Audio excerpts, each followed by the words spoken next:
Good afternoon, everybody. It's Monday, September 8th, 2021.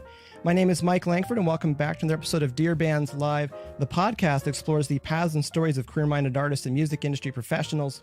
Today, our first ever special edition, or I guess themed topic on DearBands Live. I got a message on Facebook last week from one of my online producer friends, Ian COMBS. He asked for my email address and sent me a PDF with some thoughts from, in his own words, Crazy Uncle Ian's list of things to make touring easier. I read through it, I laughed, I cried, I asked him if he wanted to join me on the show. So here we are, episode 45, discussing several simple things to take into consideration to make touring easier, or in some cases, significantly more difficult. Please welcome our guest today, producer, mixer, and touring musician, Ian COMBS. Ian, I muted you. You're unmuted. Oh, hi. How's it going? It's going pretty good, though. Unfortunately, I have to correct your intro because it's what? I'm pretty sure it's Wednesday. It's Wednesday. You said it was Monday. Oh, it is because my script's usually on Monday. Good morning, afternoon, evening. I'm announcer's name. It's time and temperature. It's funny. It's funny because, again, I have my template for my script, and I've been moving off of Mondays, and I didn't even think anything of that. So thank you for correcting it. Today is Wednesday, September 8th, 2021. It's not in the past or some future calendar. Maybe I'm working with a different calendar here. Anyways, thanks, everyone, for waiting a couple of minutes. We had some technical difficulties to get going at the beginning here. It all seems to be working nicely on Facebook, though. It does. It does. StreamYard's going now, so awesome. Good to see you. Good to hear your voice. How you been? I have been incredibly busy. I have not had a full weekend to myself since the month of May. So That's a while ago. Yes, it is. Just got back off. I think I was on the road for about 20 days last month. And so it's nice to be back in one city. 20 days. That's a good 3 weeks. I can do math on that. Almost 3 weeks. Yep. But that's long enough to need to do laundry, long enough to forget what actual day it is. Maybe I was on tour because you just go by numbers. Yep. And what day? And even that's unreliable. It's like, is this day 4 or is this day 5 or is this day? How many days till we go home? Where are we again? Hey, I mean, let's be honest. We got into making music because we weren't good at math. So I would say there's a good number of people that ignore budgets, and I would think that's probably one of the reasons they got into music is they're bad at math. Yes. But thank you for joining me, and thank you for the PDF that you sent over. It just and I really do mean it. Like, it was an emotional roller coaster reading it because I know what you're talking about, and if you've been on tour, like, you really do understand the inner workings of what can make a tour. I don't want to say successful or unsuccessful, but just like manageable versus you're just trying to get through it and you're just trying to survive. Yes. Yeah. And so, I mean, kind of perhaps in the interest of time and also just because we're here anyway, the whole premise behind what I kind of, the driving thought behind then the myriad thoughts that I put to thumbs, I guess, was because I typed it all up on my phone, was, you can only charge a battery to 100%. And so, when you're out on the road, you only got as much energy and patience and, all of that as you can muster up in a day until you sleep. And then, as we all know, sleeping on the road is dicey at best. So, that's a diminishing capacity as you go throughout a tour. And you really got to be conscious of what you're spending your energy doing. And so really everything that it really always geared towards the idea of you want to commit as much energy as possible to what you're there to do, which is play music, and hopefully do so without, going broke or getting into fistfights, in the van or having someone check out and just want to quit. Because I think for those musicians who have not spent any appreciable time on tour, and I will, my caveat here is, my longest tour stretch ever was about 2-3 weeks. I've never gone on a multi-month tour, but I know based on my own experience and the experience of many of my other friends who have gone on much longer tours that it doesn't get any easier. It continues to get, like the longer it is, the harder it is. Just how it is. And touring is hard. So, the things that make touring easier are often a lot of very unsexy things, but they are so, so important to, getting your head and your body in the right space to go out and put your all into playing a show every night. That's the target we're trying to really hit.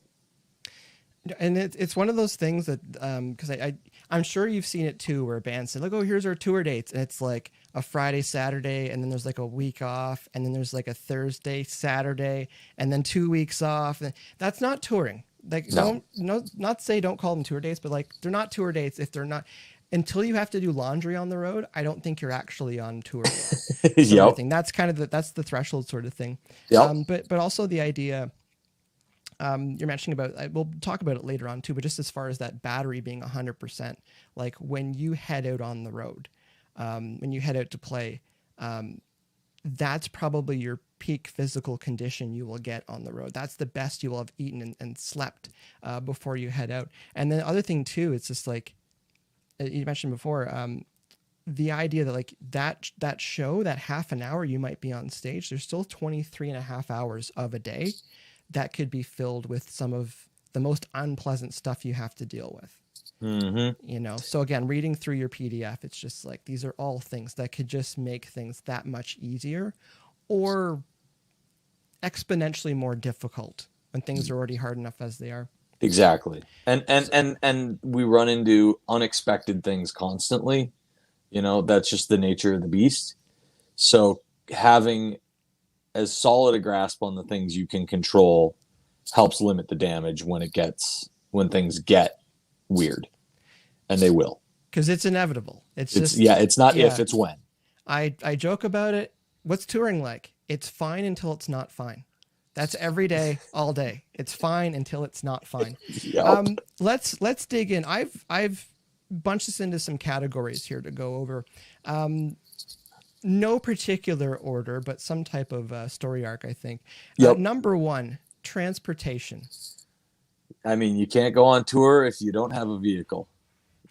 Probably can't walk. Although Luke McKilson, who's on episode 1, he's doing a walking tour right now, playing in the woods. But that is different. That's a very different thing. That is different. That's exception. But for most people, and we chatted about it, vans, buses, multiple cars, advice for a band coming out of the gate. I mean, the smallest vehicle you can get away with. Honestly, like the smallest, most reliable vehicle. Because I have been, we've all been broken down. It happens. If you're logging thousands of miles in a few weeks, stuff happens. The advice I always, the advice that stuck with me when I was a much younger man, I was still in my 20s. I used to play in a band called 3 Pill Morning. They're still kicking around. We're actually about to put out a new single at some point here. Plug. I'm not in the band anymore, but I'm still producing it. So, but we opened for Nonpoint a bunch of times, and those guys, of course, have toured almost nonstop for the last 20 years. And I remember their drummer saying, because at the time they were out with like Machine Head and a bunch of other people, and this was a night off up here from that tour. And I think they did like 22 dates in a row, like 22 days in a row without a day off. But Rob's advice to us, the drummer, was stay in the van as long as you can, because you got to make money, and the bigger vehicles are great if you can afford them, but they are almost purely a creature comfort. There isn't a circumstance I can think of, unless like you're out again. There are very few circumstances where I see the bus as being anything other than an expense. I think once you get over like 8 or 9, when you get into band and crew, because like you just run out of seats sometimes. I can see that. Or if you got those long overnight drives, or you're realistically playing with someone else's money. And I would say the labels got the money, or you're, I remember seeing Korn show up at one festival and they had 3 buses. Yep. And I'm just like, between how many members they have and everything like that, but sometimes people want their own bus, and if you can afford it, then yeah. And you talk about creature comforts, like that's probably one of the peak of creature comforts there. But yeah, no, staying in the van, it's and you talked about it too, is having that reliable transportation, something that's not limping along. If it's going to cost, I'm just pulling numbers out of the air, it's going to cost $5,000 or $8,000 to get a vehicle and then $3,000 to fix it. Or if you can spend 15 and just get something that's so much better, top to bottom, front to back, you said too in the PDF, it's like, it's going to cost you time. Every time you're broken down or every time you need to fix something, it's also going to cost you energy because you need to solve a problem that you shouldn't have had to deal with. Well, and the way I said it in the PDF was it costs you 3 times, right? So It's going to cost you to fix it. That's thing one. It's going to cost you if you can't make your show and you had money, I don't know, whatever money for the show, you're not making that, you're not selling merch, you're out on all that financial end of things. And then on top of that, you're not out there doing the primary thing, which is connecting with your audience and building those fan bases up in such a way that, hopefully you get those sustaining fans that are the ones who like, yeah, I stream your stuff constantly. I buy the special edition merch, I'm good for a few shirts a year sort of thing, where it's like, you have a network of those, and that's where things start to really get successful and profitable and manageable as a band. So, those are big L's to take, and you don't want to be taking those L's. So like, breakdowns happen, but you really want to be surprised by it. Like that's one of those things where you kind of like, if you're hoping that something isn't going to go wrong. Yeah. I've done a drive to Texas with a failing U joint, and I was the lucky guy who broke it. You know what I mean? Well, even just tires and stuff, and someone's thinking, we can probably go a bit longer on this, or we can probably get a little bit more life out of this. It's like, is it worth it right now, though? When you could fix it before you head out. Have you been in bands with somebody that has been knowledgeable about vehicles? Luckily, most of my band, I'm not a complete idiot, so I can kind of at least help diagnose some stuff when it has gone wrong. Generally speaking, not like a mechanic.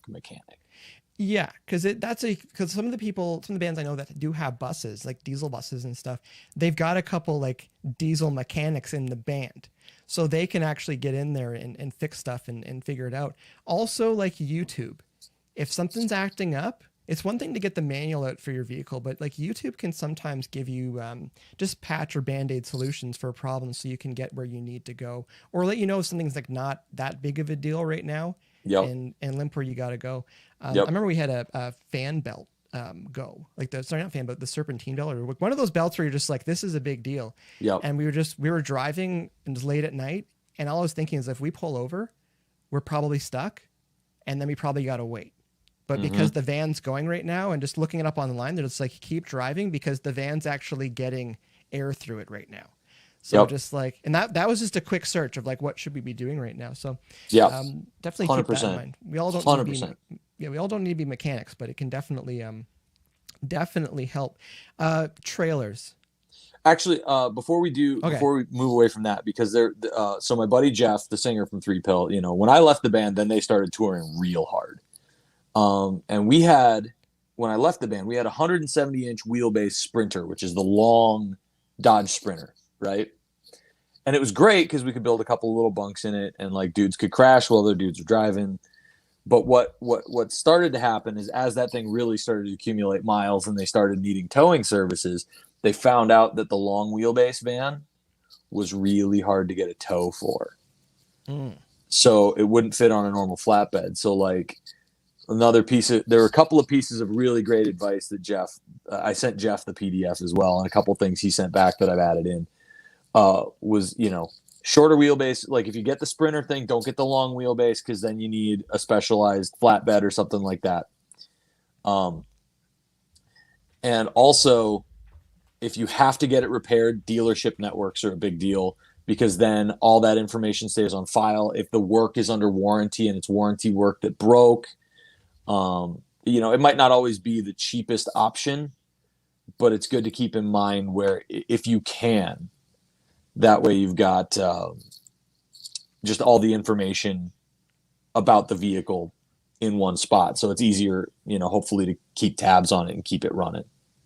Well, yeah, because again, you can lose track of what day it is, what month it is when you're out. And especially if something does fail and it is under warranty, it's a lot quicker and easier to just go into a system that way. That's good piece of advice there.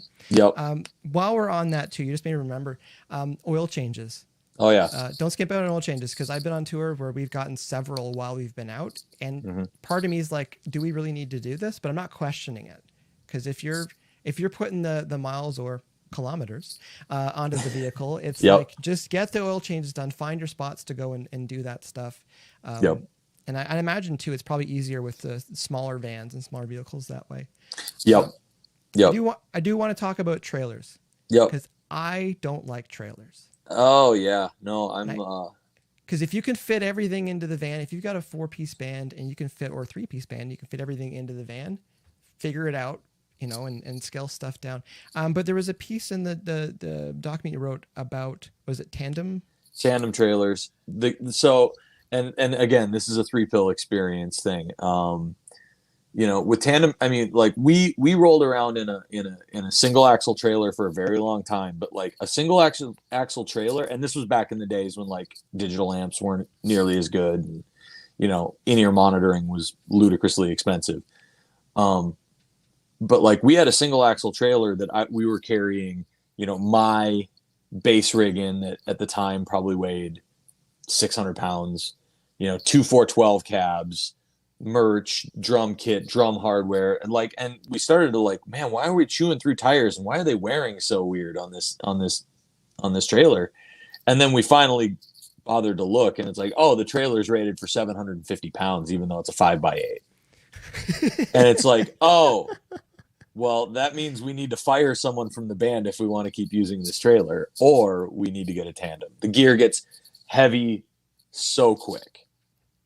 So that was thing one with tandem axle, and the other thing with tandem axle is, again, just that backup, that redundancy thing of, worst comes to worst. And I know bands who have done this, where if a wheel bearing goes, or an axle, like a shackle breaks on one of the axles, or the axle breaks or something like that, you can always pull the axle off, throw it in the trailer, unload the trailer a bit, throw as much crap as you can in the van, and get to wherever you need to go to get it fixed. Just limp. Yeah. Just to have any way to, like, having ways to limp is so valuable.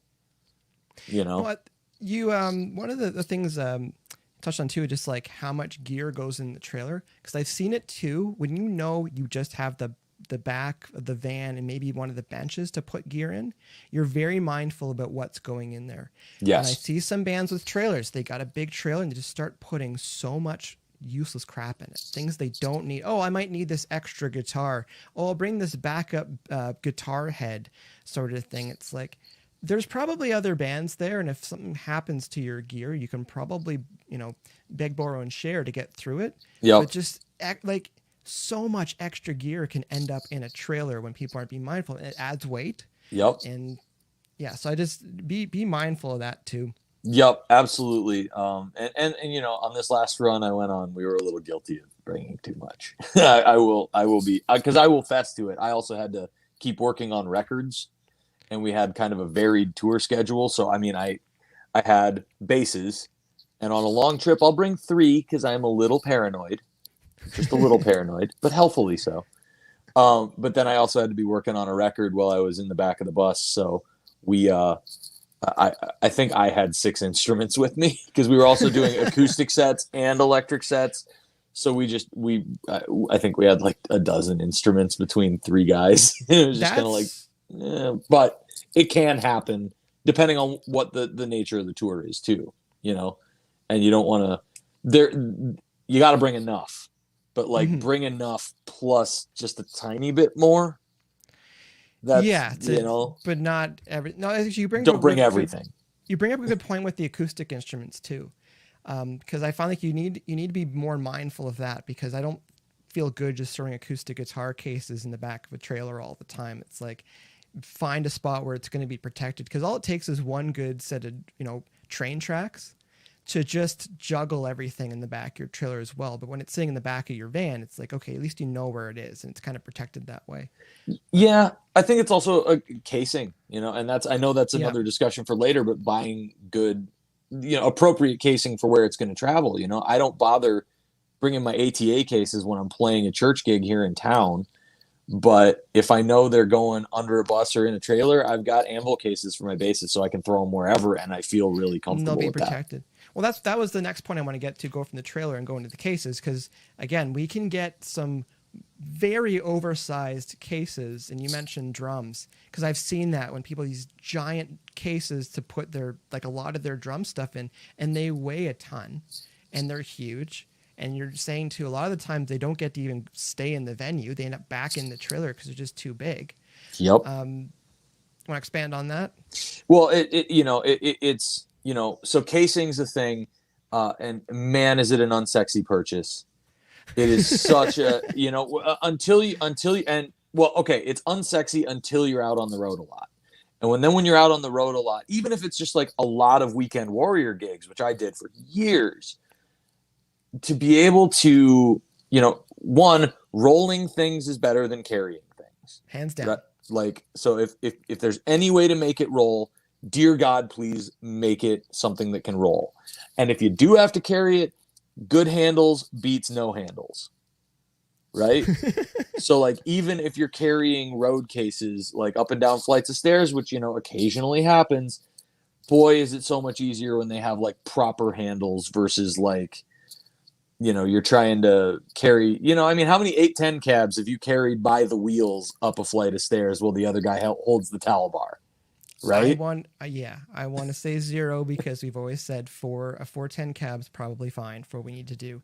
But I think it's called What's Up Lounge in Mankato, Minnesota. Yeah, and I've seen people take a 8x10 fridge up those stairs. I'm just like, no. Which for the record, that's a fire exit. And do it in February sometime.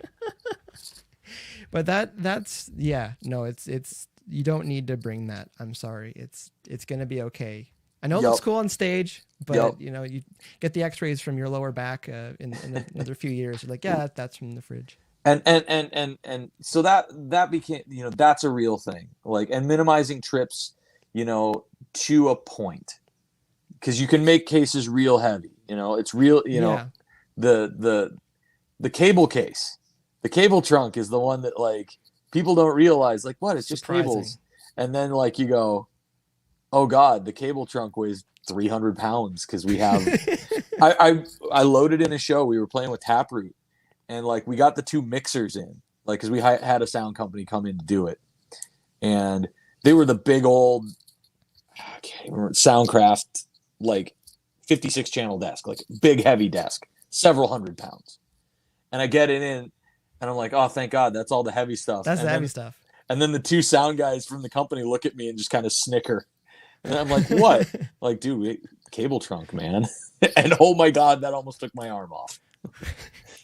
So you mentioned things that can roll. For things that can't roll too, having a dolly or something like that, where you can add wheels to things by placing it on something that has wheels and then roll it in. I think that's a good use of space, especially for merch. Oh, again, 100%. Lugging a bunch of merch bins in when you could just stack them up and put them on a dolly and roll that stuff in.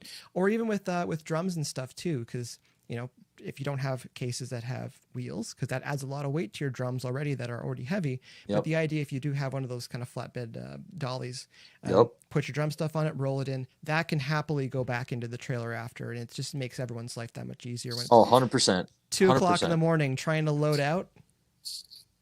Yep. Wheels are good. And the SKB, I know the SKB drum hardware stuff, there is a dolly board that straps all of it together too. You can get a dolly board, and then like it's just a big nylon strap that goes all over everything. So if you are thusly inclined, That's, again, unsexy purchases. It sounds Very like the unsexy. nerdiest thing, but when you have to hustle stuff, I remember, like something happens, you're late to a gig, which happens, weather. I've been, how many times you gotten snowed in somewhere, Mike? What do you Plenty? want to say? Well, it's Exactly. yeah. Right? Crawling on the highway, trying to Uh-huh. get somewhere. I got snowed in Kansas City one time, and they're like, the ice or the salt isn't working. It's like, yeah, no kidding. You have to move the snow out of the way with a device like a plow. No kidding. But like I've run into situations like that where it's like literally I pulled up to a gig 15 minutes before we're supposed to be like playing. Kind of playing, yeah. And like literally because our gear situation was so good, like yeah, we were on stage and on time. We managed it. But it takes the organization, it takes the right tools. And here's the other thing that a lot of people don't think about. If you've got a case and there's nothing on top of that case and that case is rolling, you are wasting energy. That's what you're saying. Is you could put something on top of that case and then make it. And then use the case as a dolly. It could happen. It could work. It could make sense. I mean, and seriously, anything you can roll, anything you can make roll, make it roll. I would add to that too, wheels that actually work properly as well. Yes. No busted wonky shopping cart wheels that do weird, like, because once the bearings go as well, I got a hardware case where like the bearings are done in it. Yep. So like, and also the wheel, because there's like kind of rollerblade wheels on some of these cases. Yep. And Yep. it like broke and exploded on last tour, and I'm like, well, we've had a lot of good times together, and it's okay. I'm not mad at it, but there's a big difference between wheels that roll properly and ones that kind of add way too much, friction or just resistance to what you're trying to do. Oh, and like you get the little plastic wheels that like, if the floor is dusty, they bind up, and then you're dragging things. Like no. Like wheels that roll. Get good. I mean, like I spent entirely too much money on my base cases back in the day because I had a 410 and an 18. Big base rig. But I got the big like 4-inch urethane casters, and I could roll that thing over gravel. It didn't matter. Up the stairs. Yeah, just about. But it made a huge difference. Like, yes, good wheels. Get good wheels. Yes. Oh my God, yes. They're worth the money spent. Oh, talking about good wheels too. One of the hacks, if your guitar cabinet doesn't have wheels, or something you wish had wheels, does not have wheels, places like Home Depot, like just go in and you can get some pretty good wheels that you just need to drill and screw in yourself. And that, not to say it works better than some of the wheels that come for the some of the guitar cabinets. But some of those are terrible though. Yeah, like the Marshall ones are awful. So sometimes you can just get way better wheels at a place like Home Depot or Rona or something like that. So do keep that in mind, because we've had to swap stuff out on the road. We're just like, these are garbage. So let's just get new ones.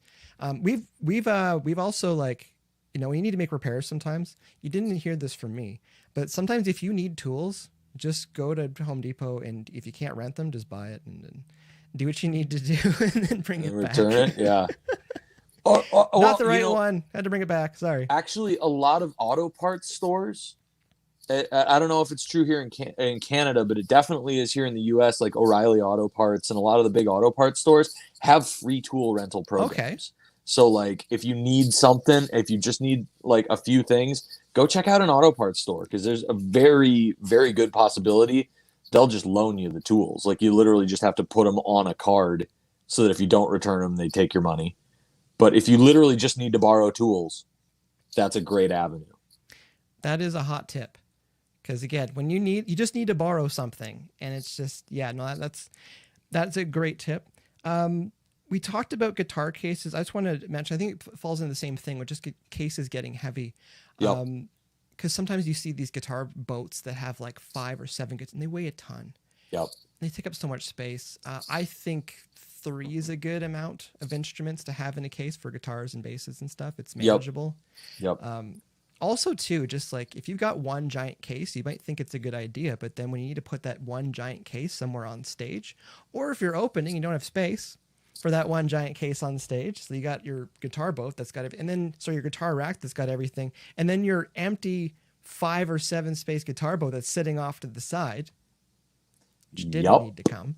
Yep. No, Just saying. that's a thing. I mean, like, again, know your gig, right? Like I've got a bunch of the mono cases, like dual bags for when I'm in town, because like that's the appropriate case for the gig. I need to get in and out as quick as possible because time is money. And it's in the back seat of my car. I know what's going on. If you know it's going to be riding in a trailer, don't leave it in the trailer in the gig bag. Like get an appropriate case for the job. And having said that, and kind of to your point about the guitar boats, you especially see it with rock bands, like, well, hey, the guys from, Metallica have the big guitar boats. And it's like, yeah, well, they also have 30 trucks and 3 sets of gear that's leapfrogging all of their stuff. So, and every guy in the band has like 2 dudes there taking care of their crap. You don't. So,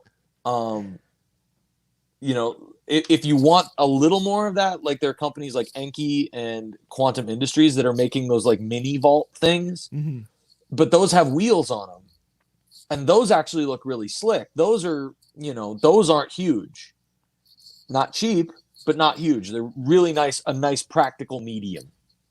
Now, as you said before, it's not always sexy when you're putting the money down for some of these cases and stuff, but if you're out enough, those 3 guitar boats with wheels that are nice and blocky, so it's easy to put them where they need to go. Can make things way easier. Absolutely. I want to add too, for any drummers out there, and I think this kind of it kind of goes across all the instruments. My opinion, our instruments are our tools. We're out there to work with them. So don't bring stuff that you'll be really upset if it gets lost, broken, or stolen, sort of thing. Be mindful of that. If you can't replace it, don't bring it with you. But also bringing this over to drums, because I know drum cases can get very big and very heavy just on their own. So if you're on a smaller tour, I do recommend bring a drum kit that sounds good, but you don't have to baby.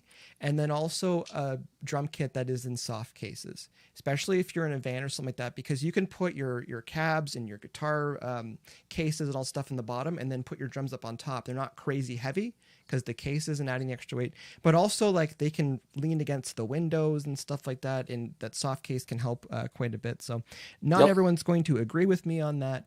But there's a time and a place to move from soft cases to hard cases. Absolutely. I don't think that's an unfair point, because, okay, actually, here's a fun one. And since we're on drums, this is one that we didn't consider, but racks. Drum racks. What's your thoughts? I mean, they're tough. They're really tough because some of them, let's put it this way. I don't think I've encountered a situation where it makes the drum kit easier to move off stage. I agree.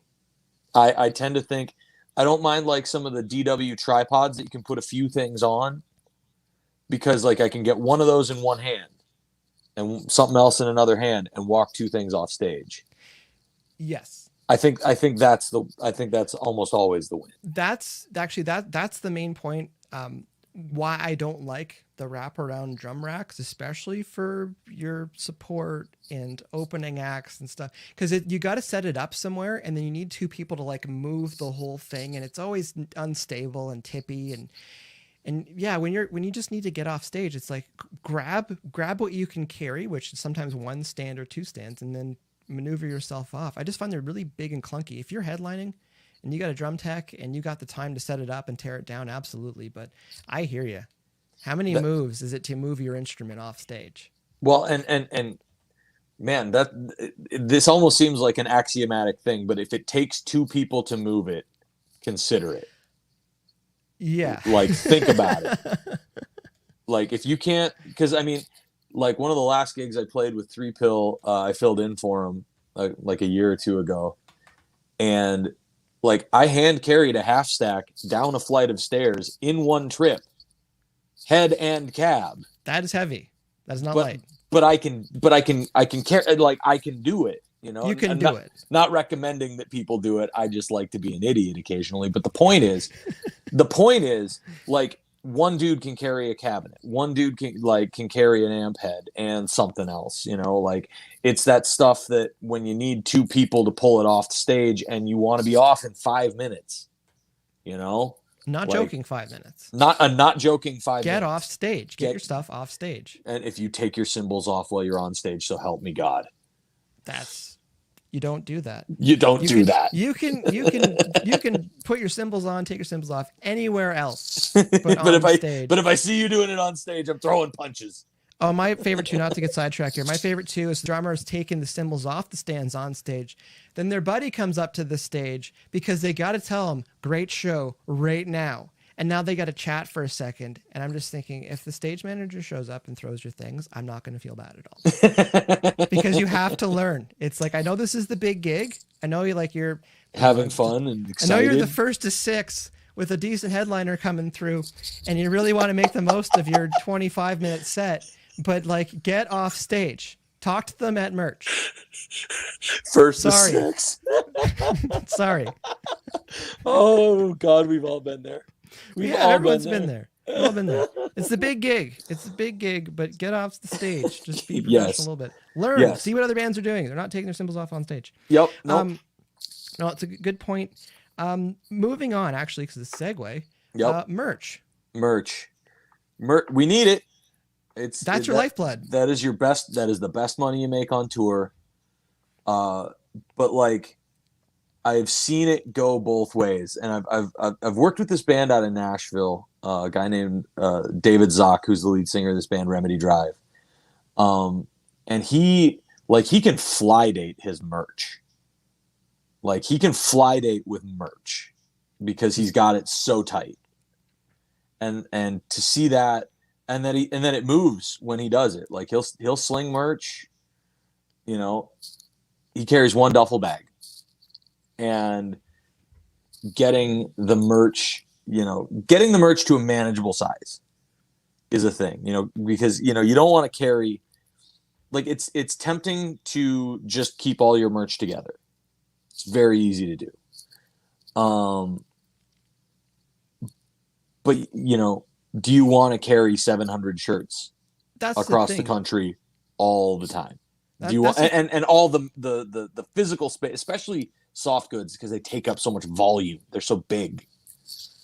Well, just gonna say, like, that's the thing. It's like, it's tempting to bring, as you're saying, tempting to bring all of your merch into the venue, but like, realistically, are you going to sell 30 shirts of medium at that show? Maybe bring in 4 or 5. You know, you can probably pair most of your merch, especially your soft goods, because again, hoodies can take up so, like, I love the thin hoodies because they sell just as well. They take up space, but like, big thick hoodies, and you put them into a bin and you're like, there's 8 in there. Yep. You know, and then another one, your t-shirts, like, okay, we got 40 t-shirts in here and we got 8 hoodies in here. You can get most of your merch down to 1 bin, maybe 2. Mm-hmm. Not need to bring 5 in, because also if there's several bands that are playing and everyone thinks that way. Mm-hmm.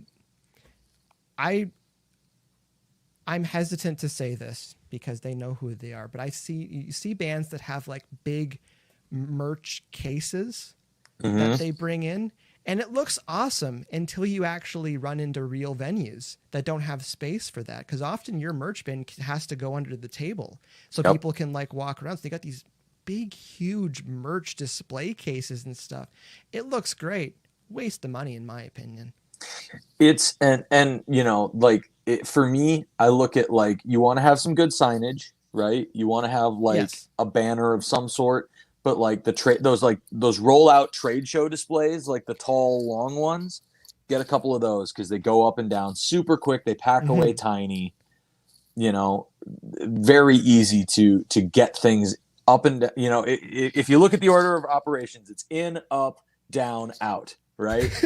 Like, those are the 4 things you got to do. And you want all of those things to be as quick as humanly possible, because at the end of the day, again, setting up merch takes time and energy. It takes people. It takes thought.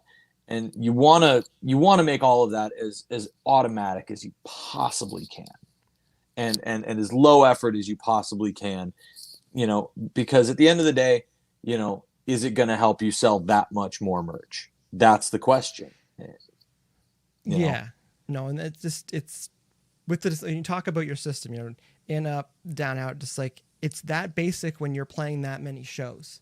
And you just need less moves to do it. So sometimes I see some big elaborate setups. I'm like, this works fine if you're doing it once or twice every 2 or 3 months.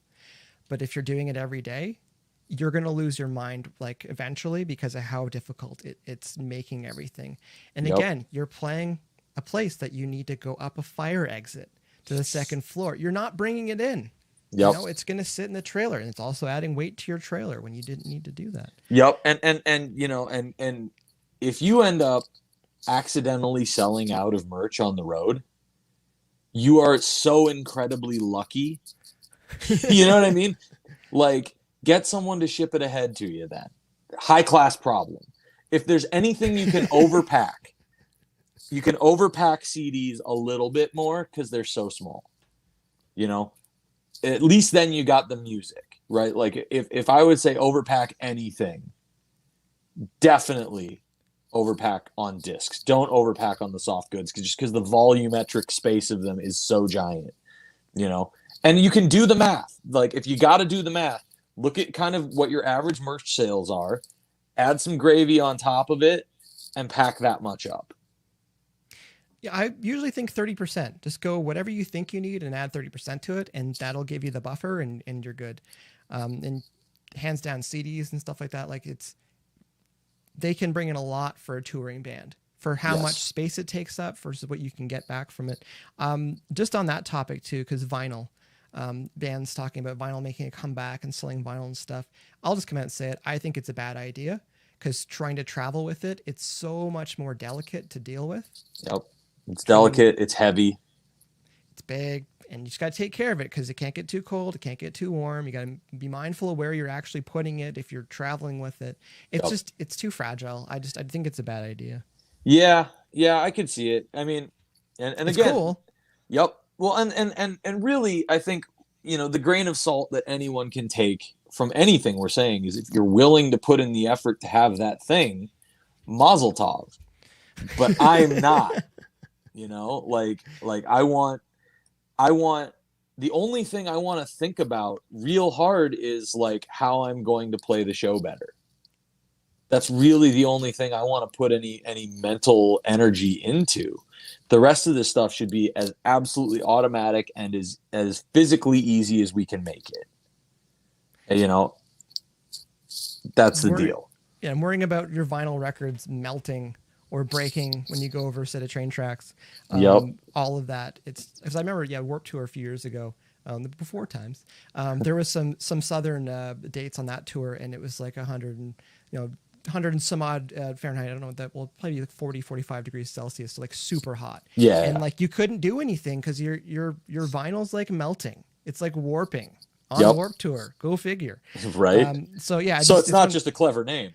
No, it's like it's so hot that your vinyl's going to melt. One of the other things I wanted to mention with merch too, because not all venues have to deal with this, but the venues you do have to deal with this is moisture and smells. Oh, yeah. Because some venues, they still allow smoking in them. Not many anymore, but yeah. No, but when you run into some of those venues, and be mindful, because when all of your merch smells like smoke at the end of the night, everything you brought in, you may have to have some lost leaders. Or we've done a couple of venues where like we've left our merch kind of outside and only brought in what we like, really what we need, like a couple shirts here and there. And if we need more, we got to run back to the trailer and grab it, or back to the van and grab it. So once it all smells. Well, and I will say the idea of having what comes into the venue versus what stays in the trailer, like having backstock with you versus bringing everything with you to your merch table is a big deal. Yeah. Like separating those two things out is a really smart idea, because that, you're not touching your backstock every day. And so you don't need to carry it all every day. No, it just, that's that's a fine point that would be easy to ride past. So I just wanted to make sure that it got said out loud. Anything else you want to add on merch? I think we touched on a lot of it. Yeah. Definitely the smells thing's a thing. Also, like if you're playing, I've done just a bunch of festivals, and it can just get dirty too. Like that's good. You know what? Here's the thing: the cardboard boxes, like totes. Get the totes and make sure they got decent lids. I know it sucks. I know they're expensive, comparatively, but like, I mean, just so we picked up a merch order. One of the bands I'm playing with, we picked up a merch order, and it comes up in the boxes, and that's all well and good. But like, there was stuff that was like dirty right out of the boxes because of like handling and shipping and stuff like that. And it's just like, well, great, you got to launder your merch before you sell it now too. Yeah. So aside from keeping it, dry and free of smells, it's easy to get dusty and dirty, especially if you happen to be hitting festival season and you're in a lot of outdoor spaces and it's dusty and all that stuff. So having something that you can close up, keep your merch clean, and keep it organized, that's a big deal. Yeah, you wouldn't put your instruments in just cardboard boxes and think that they're going to be okay. No, do not do that. Yes. No, good advice with that. Yep. Moving on. Food and health. And we're talking about physical health because we mentioned in the beginning, like your battery's at 100% when you go out on tour. Yep. Any thoughts on food and staying kind of physical? Because you're sitting a lot during the day. Oh yeah. And you have no choice. As far as food goes, I'm kind of terrible on the road. I try to like Subway's a normal jam because like at least it's not complete garbage. Definitely eating regularly. Let's just start off with the basics. Like you're not gonna be able to keep a normal meal schedule. Like that's gonna go right the hell out the window because your day gets so extended depending on where you're at. If you're waking up at 7:38 in the morning to drive, and then you end up, Oh, we had a hiccup there. Lost Ian. We're just chatting about, we had a lot of technical hiccups today. We're chatting about food and physical health. The idea of kind of your actual food schedule will go out the window. I agree with that. Breakfast is probably the most normal thing you'll have when you're on tour. Oh, here he is. I got kicked. It's all good. It happens sometimes. Yep. No, I just mentioned, you're talking about just a normal food schedule goes out the window. It goes totally out the window. And so managing what you eat as best you can, trying to not eat terrible, trying to not eat gas station pizza constantly, tasty though it may be. Last resort sometimes, yes. And sometimes it's just any calories you can get into your face. Sometimes that is the reality. And you just suck it up and figure it out. Bigger for me than food, staying hydrated. Like drinking enough water because you're sweating on stage.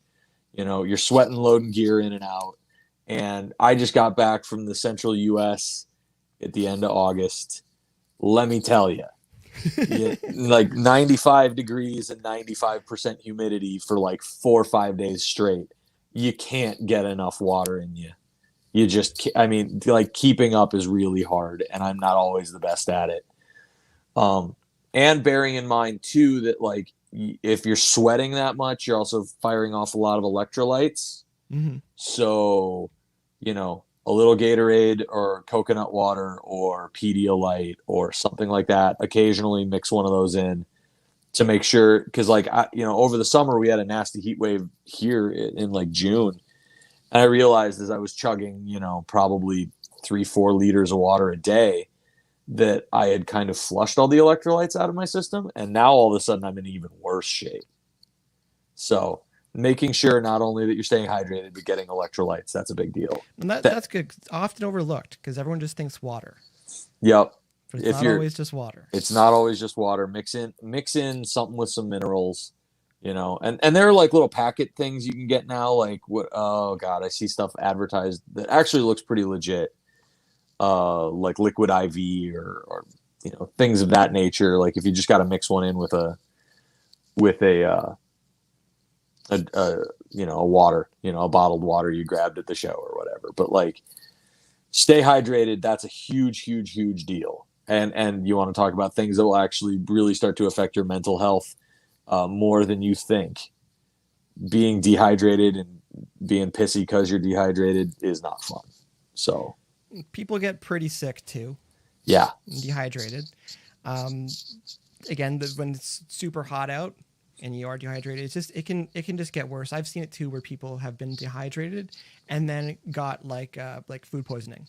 oh So yeah, swinging from that right into something else where they can't even keep anything down, and like it's horrible because like it can get really worse like really quickly. yeah, So be mindful of that. absolutely. I think one of the hacks too, it's like a lot of people have bottled water, but the idea of having a refillable bottle so Yep. you can gauge how much you're drinking Yes. every day, what your consumption is. Because sometimes you don't notice if you're having those little 500 milliliter bottles of water Yep. versus having your liter bottle of water. No, okay, this isn't going down quick enough. I should be consuming a bit more. Yes. Yeah. That's a huge deal.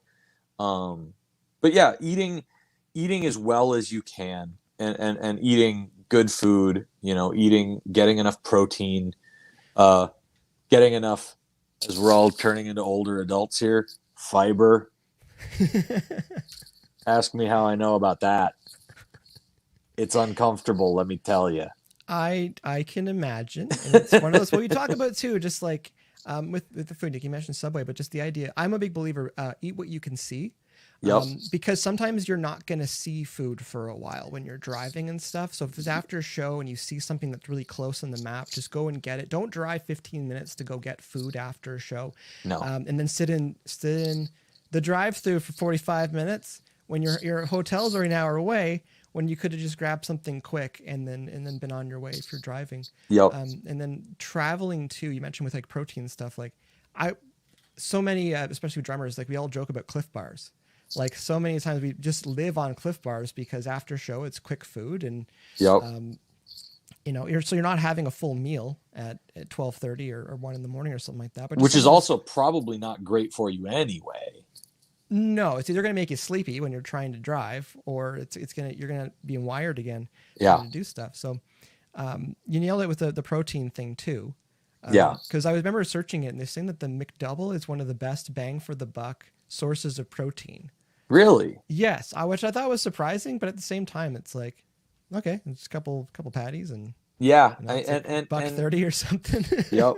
Well, and so, and then the flip side of this coin is the financial flip side of this coin, right? Which is, you know, I was lucky enough to play some really nice festivals this year, and like have had actually some really good festival catering, right? Yeah. And like, if you've got those opportunities, take advantage of them. You know, like breakfast, lunch, and dinner at the festival, great, do it. You know, if you are if you've got the passes to get festival catering, if you're at that level in the festival, don't skip it. Don't skip it, because actually, like, it might end up being really good too. Like occasionally it's like, oh yeah, it's like really good barbecue night, as it turns out, you know. But like the one I played one in Oshkosh, Wisconsin this year, and like they had like a salad bar, and it was like a really good salad bar, and also reminded me of one of the dirtiest jokes I know, which was also a great win for me. It's a long story, I'll tell it offline, but it's that stuff. And you know, I know you had brought up the idea of, if you're staying in a hotel and it's the end of breakfast rush, clean it out. We clean it out. Yeah. Like take, because it's just going to sit there. It'll get thrown away eventually anyway. If everybody that's at the hotel went down and had breakfast, that's how much food they're kind of putting out. Right. You know, maybe minus a little bit, but if if it ends at 9 and it's 8:57, take the rest of those hard-boiled eggs, take the rest of those granola bars, muffins, bagels, just clean it out. probably sometimes it goes to waste anyways, but if you're a band on tour, like get your money's worth at those hotels. I do want to, there was one more point I want to bring up with the food. Cause like fruits and vegetables, it's one of those things. And the point I wanted to bring up with that, well, two things. Number one, if you can substitute your fries, as much as it's painful for me to say this, if you can substitute your fries for salad, you'll probably thank yourself down the road. 100%. And if you can substitute that soda or pop or whatever you want to call it for water or something else, you'll probably thank yourself for that too. Because it adds up when you're sitting so much during the day. Yep. As delicious as it is to get the supersized Dr. Pepper or something, it's like just go for the water and get the salad. Yep. No, and you know, it's funny again, like the older you get, the more you do it, the more you even go like, God, this gas station salad is such a nice break. And that's just a sad state of affairs. But it's where you are at that point in time, and you're like, these are what the options are, sort of thing.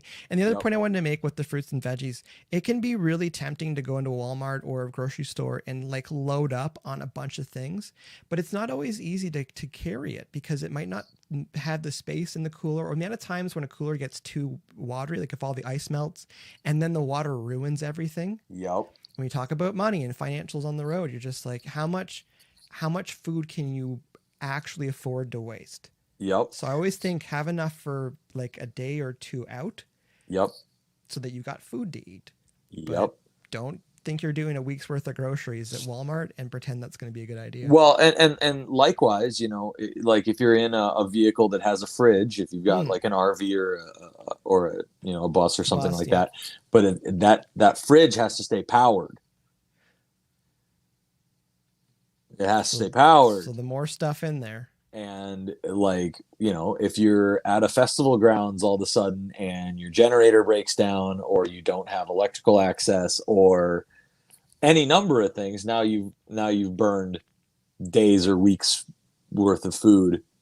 So yeah, absolutely, like keep the food loading light.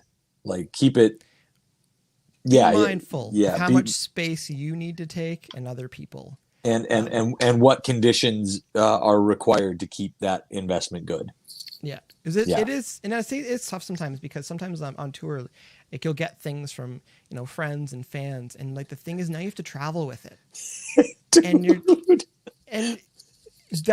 that could probably be a whole second section to this. Oh my God, we got so loaded up on this last tour. We came home with more food than we left with. Yeah, and you're just like, it's hard because like sometimes you 3 or 4 stops and you're just like, you have so much stuff and you don't know what to do with it. And and the harsh reality too is sometimes like it's cool getting, you know, cupcakes or a whole cake or brownies or just like, or a big thing of like fudge or something. Like, this is awesome, or cookies and stuff. But like, you can't live on that.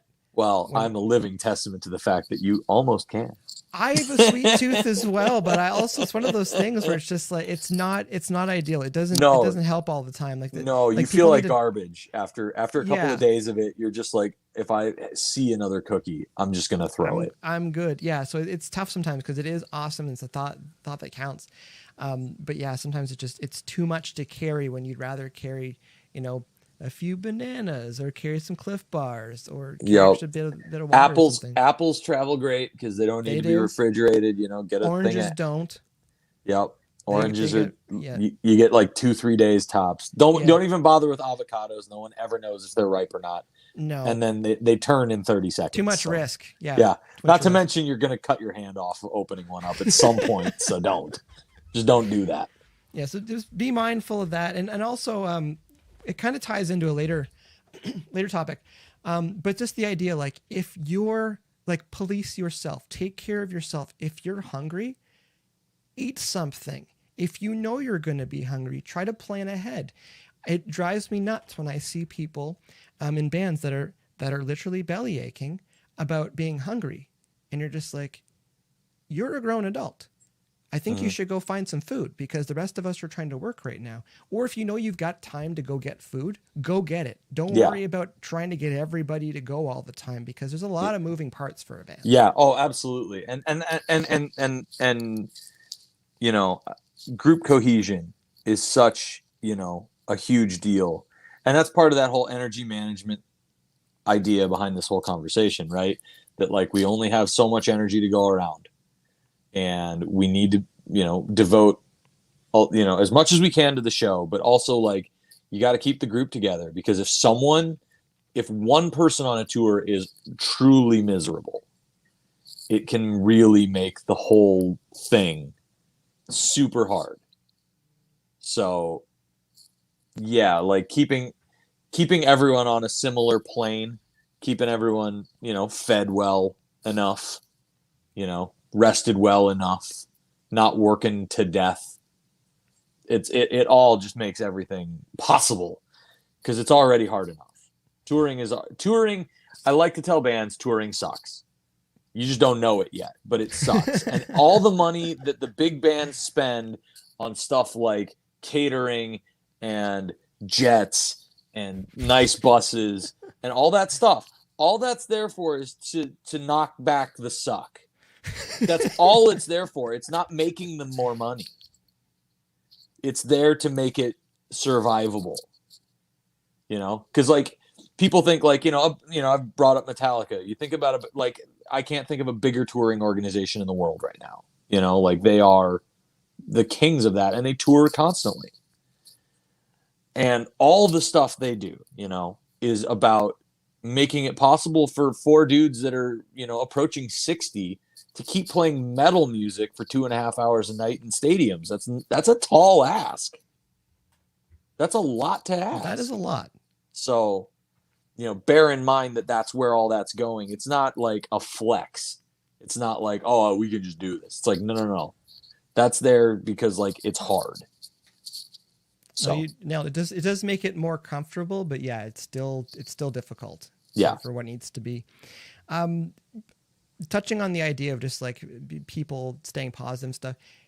If you're in a bad space mentally, if you're angry about something, highly recommend bandmates give that band member space, and also that band member, it's their responsibility to kind of sort themselves out a little bit. Take some go for a walk, step away for a little bit, get your head right, and know this whole unit, this whole environment is going to drag everything down if I'm bringing this negative energy or toxic energy back to everybody. Because everyone, I'm a firm believer, like we're all pushing the boulder up the hill together.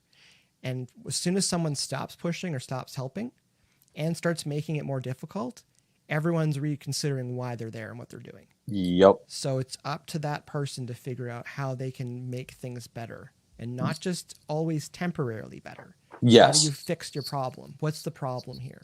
Yeah. So. Well, and I was talking to a buddy of mine about, he's led like outdoor excursions in like the Yukon and in Alaska, and that group emotional dynamic is a big deal, and especially, and really at the end of the day, touring is sort of going out into the wilderness, right? It's a mechanized modern wilderness, but it's certainly not home.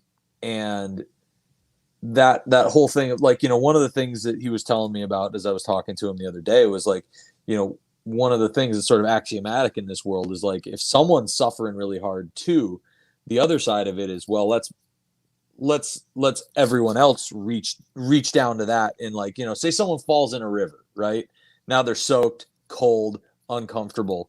And like, one of the things they'll do is like, all right, you got 5 people, you got 5 articles of clothing, everyone trade out 1 article of clothing. Do make a little effort to help that, because that's a tangible help, right? And it's not just a pat on the back, but it's like a tangible help. Is it someone just needs a night off from loading gear? Is it someone needs just a little extra space? If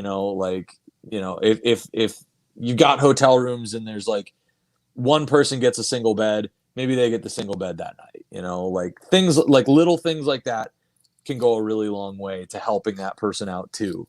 If they're, like people get sick. Yeah. Like, dude, if dude's got a like I've gotten the flu on the road, and that sucks. And my bandmates weren't banging on me about carrying gear. They're like, no, that sucks, dude. Like, go rest up. Get better. Yeah. Yeah. Like, there's nothing you're not adding to the situation, and it's not adding that much more work to their plate either.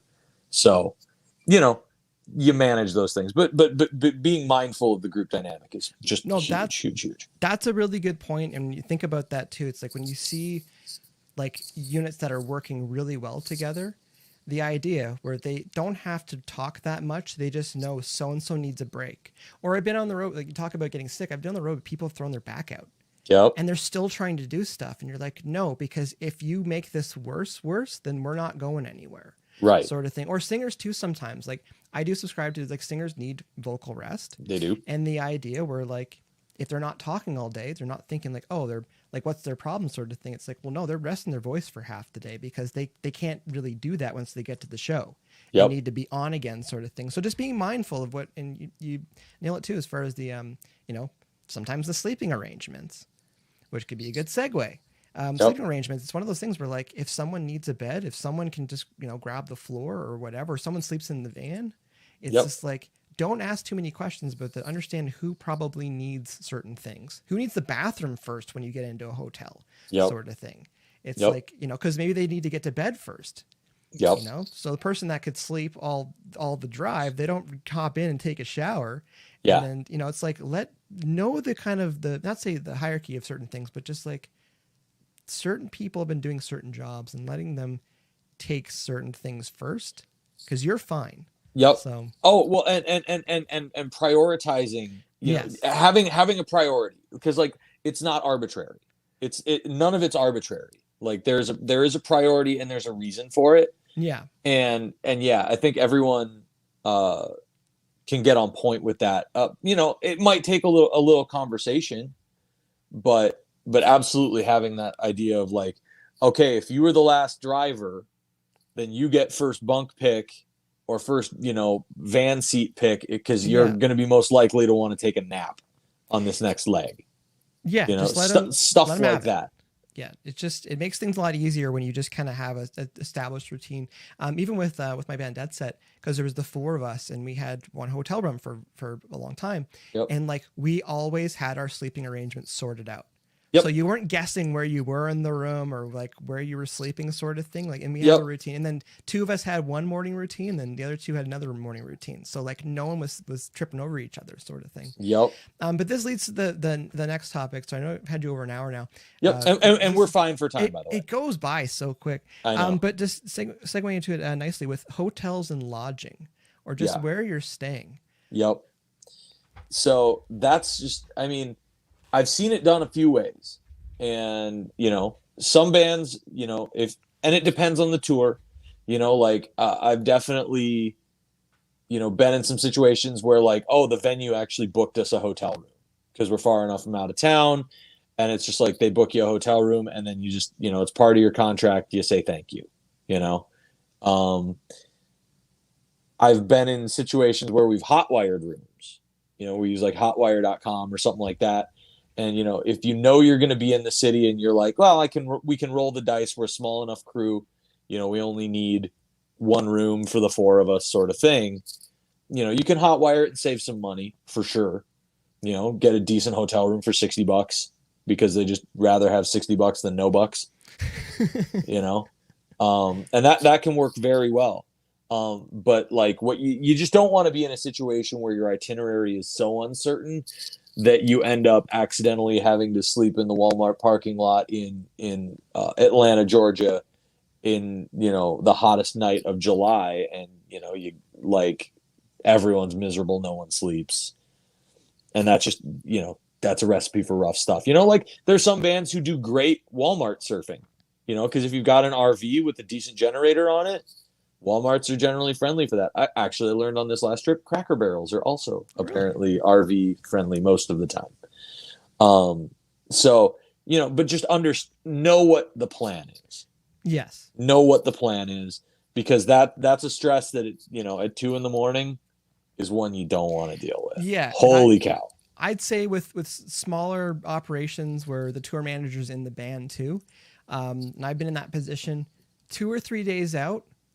Have an idea of where you might be staying. I would generally try to drive an hour after the show towards where we're supposed to be going, because you're going to be up for an hour anyways. Yep.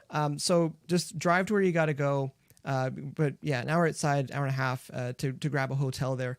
But the stress sometimes because Hotwire and Priceline. I usually use Priceline so I know where we were, because another tip too with Google Maps, going to the satellite view. Yep. You can see what the actual landscape is around the hotel, because some hotels just look sketch.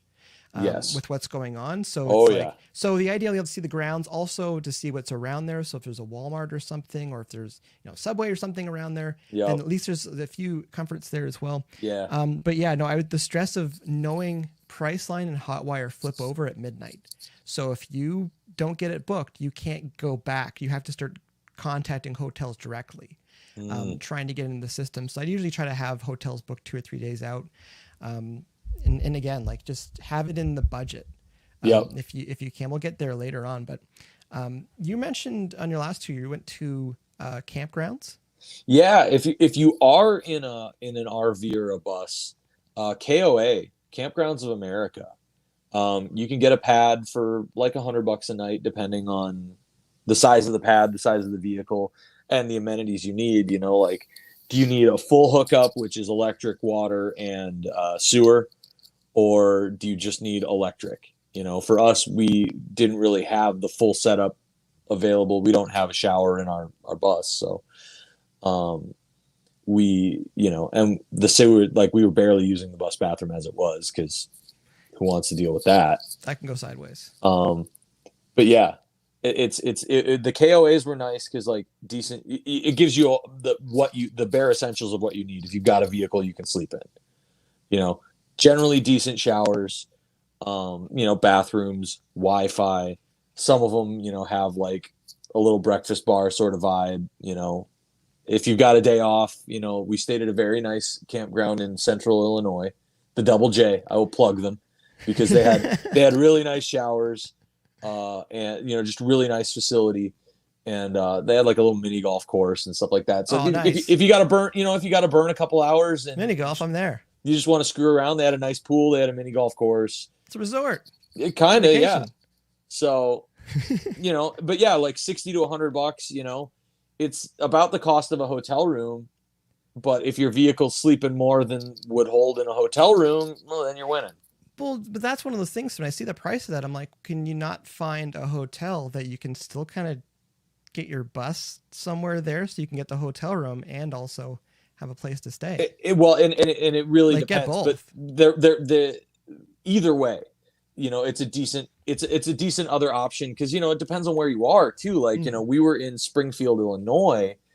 It's not a big city, and there's a lot. I mean, there's like several. Like, if I remember right, like the exit we pulled off of the interstate on, like, had multiple campgrounds there. So sometimes it's just what's available. Yeah, absolutely.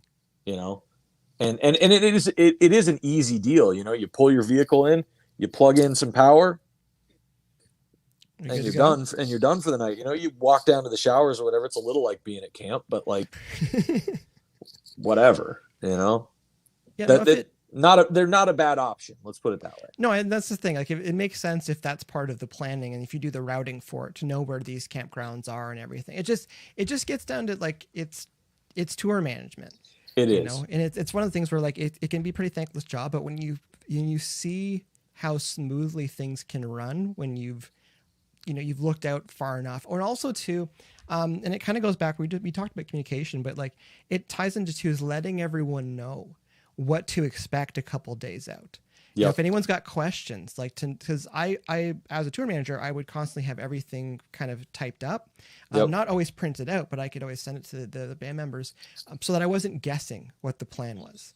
It's like, here's our hotel, here's the number, here's the address. So if something happens, we still have it all kind of documented, or confirmation numbers and stuff. Yep. But just like, if you know that you don't have a hotel that night, it's a lot easier to tell everyone like 2 or 3 days out, because you've got a big drive or something. Yep. So people mentally can prepare for that. It's not like, hey, what are we doing tonight? Well, we're not going anywhere tonight. We're just driving. Okay, great. Because no one prepared for that. Right. Other thing too, just on the topic of hotels, because we talked about it earlier, the idea of like day, afternoon, and night don't exist when you're on tour. You're on a 24-hour schedule. Yep. And the amount of times where, like, if you do have to drive, and there's a hotel that's within walking distance or close, and just booking it so that people can at least go get showered. You're not sleeping there. It's like, just go get cleaned up. And that way we can just get going. Cause it may feel like it stings burning, 60 or $80 on a hotel room, but the amount of times on tour would you pay $20 just to have a hot shower for a bit before you get back in the van? Yep. Totally worth it. Yep. Oh, and I totally like, I've seen bands just like, I mean, if the venue provides it, but you're going to drive, at least go grab a shower there, man. Why wouldn't you? Use it. Yeah. And talking the thing about day sheets and stuff like that too, and it kind of ties back into transportation and communication stuff, but just bus call. Bus call is the general term for what time we need to get back into the vehicle. Yep. And it's one of those things where talking about the group mental health of the band and stuff, like that to me is one of those in stone rules. When you're traveling, because every half hour or hour that you lose when you should have been driving, we talked about it a couple of days ago, you lose that time you might need when there's a mishap or a hiccup or something. Yep. Because no one ever plans just enough driving time to get somewhere. However long you think plus 30%, that'll probably get you close to what you need to be doing. Yep. Well, and because you need to stop for gas. People need to stop to use the bathroom. And sometimes you just need to not be in motion for a half hour. sometimes you just need to do that. Like, I've done a 22-hour drive straight where the only things we stopped for were gas or bathroom breaks. And generally we tried to make them coincident, right? And by the time you get home, it's like, oh God, I don't want to be in motion ever again. Like, just staple me to my bed. I'll be good. So, yeah, absolutely giving yourself enough time so that you can, okay, we know we're going to take a breather, halfway through this trip, and we'll find a rest area with somewhere where even if it's not like a sit down restaurant, we're not eating we don't have to eat this sandwich in the van. Yeah. We know we have the time to take this 20-30 minutes. You got a half an hour. Yeah. And but then get back in the van and haul. And a lot of times it's like, no, grab it and get back in the van and go. Yeah. Make sure whoever's driving, if they need to, it's safe to sit and eat. Yes. And stretch your legs for a little bit or whatever you need to do. But just being mindful of how long, because the other thing that drives me nuts too, is just how long it can take some people to kind of get themselves together and get out of the vehicle to go get things. Are you putting your hand up? That's me. It takes a while. Generally I'm buried in crap, so it takes me a while to physically dig out. Well, but it's being mindful. It's like, if you've got a half hour, that's what you have. I don't care if you spend 25 minutes sitting in the van and you took 5 minutes to go get your food and bring it back or whatever. Just be mindful of those bus calls, what time you're supposed to be back and to get going. Yeah. And I'll say with the bathroom thing too, this is totally unsexy to say, but if you don't feel like you have to go, at least go and try to go, because to get 20 minutes down the road and realize that you do have to go to the bathroom now. Yeah. It's like, that's now another, you got to pull off at some point so people can go to the bathroom. So do be mindful of that as well. Yep. Yeah. Cause this is all like real world touring stuff. As real world is take care of your feet sort of stuff. Yep. But yeah, no, just when you have those stops and you have that amount of time, everybody's on the same clock. So be mindful of that. And we talk about toxic situations, or being late is the easiest way for people to start pointing fingers. Yeah. Of what happened. So do your best to not be late. So if you do have a flat tire or construction, looking at you, Dallas.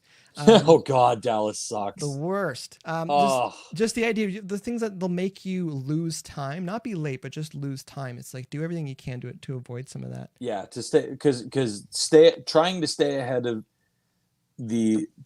slightly ahead so that when something happens, it doesn't turn into a complete dumpster fire. Because it really is all about mitigation at some point, right? Something bad's gonna happen. Yeah, everything's fine until it's not fine. So just to stay on top of that. So we talked about communication. A couple more topics. Budgets. This could have been at the very beginning. This could have been at the very end. We're getting close to the end of the topics we wanted to go over. Yep. But budgeting. because you see it with bands where they don't really yeah. have a budget. They don't have a daily budget. And then they either run out of money or they start, trying to cut too many costs and people get sick or the vehicle's not working. What are some kind of realistic budgets for touring you've worked with? Oof, man, that is a tough, because it really depends. I mean, it really depends on how you're coming into the situation. Are you a band member? Are you a sideman? That's a good point. I didn't think of that. Because I've done both. I've been in both situations. It's never as cheap as you think. Let's put it that way. Well, approaching it, you're a band of 4. There's no crew. No one's getting day rate. You do have per diems and stuff. But what would you budget a day for lodging, gas, food, or per diems, I guess? I mean, it's pretty easy to spend $300, $400, $500 a day, just like without even thinking about it. Like that's the first number that jumps out of my head because, depending on your drives and your itinerary, right? Like, especially, as a dude from the American Midwest, and being in Canada is kind of all like being in the American Midwest as far as distance between cities goes. It's not like being on the East Coast. The East Coast is such easy touring in the US because you're at an hour from everywhere. Like if you're in Boston, it's only a couple hours to New York City. And, you can go up and down the East Coast of the US super easy. That's great touring. But once you get, Indiana, Illinois, Minnesota, Kansas, Missouri, it's real easy to do 6 to 8 hours between gigs. And then you're filling your gas tank at least once a day. And if you've got a vehicle of any size, you're putting at least $100 in it. Mm-hmm. Even if you give everyone $20 per diem for food, which is, you can make it work. You can make it work, but that's tight, right? And then you got to grab a hotel room for at least $100. It's real easy to $400 or $500 a day. Mm-hmm. Real easy to hit that. I've gone out where we've budgeted $300 a day. So $25 per diem for each member, and then $100 for gas and $100 for hotel room.